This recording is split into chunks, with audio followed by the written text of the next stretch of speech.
नोएडा में जो केस हुआ है ये सही में बहुत खौफनाक है। आप भी जानकर हैरान हो जाओगे। इसकी जो बेसिक स्टोरी है वो तो आप जानते ही होंगे कि एक टेकी युवराज मेहता अपनी गाड़ी में ड्राइव कर रहे थे रात को और ये गाड़ी एक पानी से भरे गड्ढे में गिर जाती है। युवराज मदद के लिए चिल्लाते हैं। 1.5 घंटे तक वहां पर एसडीआरएफ, पुलिस, फायर ब्रिगेड सब आ जाते हैं लेकिन कोई इसे बचाता नहीं और करीब 2 घंटे के बाद युवराज की डूबकर मौत हो जाती है। इसी समय के अराउंड वहां पर एक डिलीवरी बॉय था मोनिंदर नाम का, जो युवराज को बचाने की कोशिश करता है। पानी में खुद कूद जाता है लेकिन अफसोस उसे युवराज नहीं मिल पाता। अब इस घटना के बाद जब मोनिंदर का इंटरव्यू लिया गया तो उसने बताया कि मौके पे पुलिस भी थी, एसडीआरएफ भी थी और अग्नि विभाग वाले भी थे, फायर ब्रिगेड वाले भी थे। किसी ने उसकी मदद नहीं करी। बोल रहे थे ठंडा पानी है, हम नहीं जाएंगे अंदर, इसमें सरिया है, अंदर हम नहीं जाएंगे। अब जब ये इंसिडेंट वायरल होने लगा, लोग सोशल मीडिया पर हल्ला मचाने लगे, सरकार से अकाउंटेबिलिटी डिमांड करने लगे, तो कुछ दिन बाद ये डिलीवरी बॉय मोनिंदर एक और स्टेटमेंट देते हैं। एक नया वीडियो जारी किया जाता है जिसमें ये बिल्कुल उल्टा बोलते हैं। 15 मिनट के अंदर अंदर वहाँ पे पुलिस पहुंच गई। कुछ लोग मौजूद थे, उन्होंने पुलिस को कॉल की। 15 मिनट के अंदर पुलिस पहुंचने के बाद फिर कुछ देर बाद ही एसडीआरएफ, एनडीआरएफ,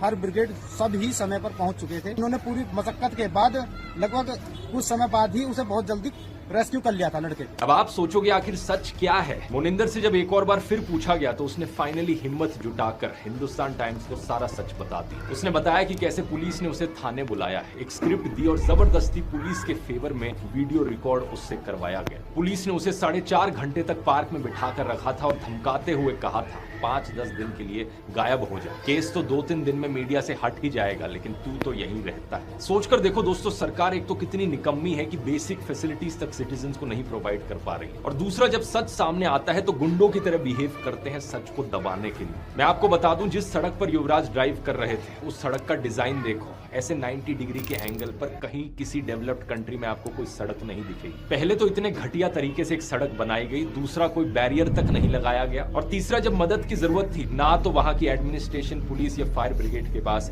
कोई भी इक्विपमेंट थी युवराज को बचाने के लिए। लेकिन जानते हो ये गड्ढा कहां से आया? इस जगह पर एक्चुअली में एक मॉल बनना था। बेसमेंट के लिए गड्ढा खोदा गया था लेकिन 2021 से इस प्रोजेक्ट को अबैंडन कर दिया गया। इंडिया टुडे की रिपोर्ट के मुताबिक ये साइट करप्शन के लिए पहले से ही सीबीआई इन्वेस्टिगेशन में थी और सबसे शॉकिंग बात तो ये है कि इस घटना से सिर्फ 15 दिन पहले इसी गड्ढे में एक और ट्रक भी गिरा था। फॉर्चुनेटली उस ट्रक का ड्राइवर बच गया था लेकिन तब भी जब ड्राइवर ने नोएडा अथॉरिटी से मदद मांगी थी तो उन्होंने उल्टा उस पर ही बाउंड्री वॉल तोड़ने का आरोप लगा दिया था। ये पूरी घटना दिखाती है दोस्तों क्या होता है एक शहर का हाल जब ऊपर से लेकर नीचे तक पूरा सिस्टम ही खोखला बन जाए।